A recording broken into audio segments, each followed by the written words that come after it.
बंधुवर्ग शुणु Odia quotation on attitude by Scott Hamilton. नकारात्मक दृष्टिकोण ही जीवनर एकमात्र विकलांगता अटे। एकमात्र विकलांगता अटे।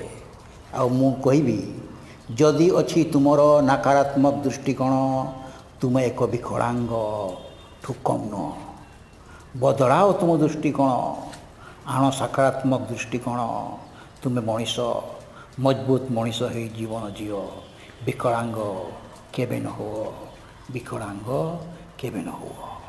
बंधुवर्ग लगिला केमिति एटीट्यूड कोटटा जदि भल लगी दयाकोरी लाइक करंतु शेयर करंतु आ मोर रिक्वेस्ट मो चैनल को दयाकोरी सब्सक्राइब करंतु।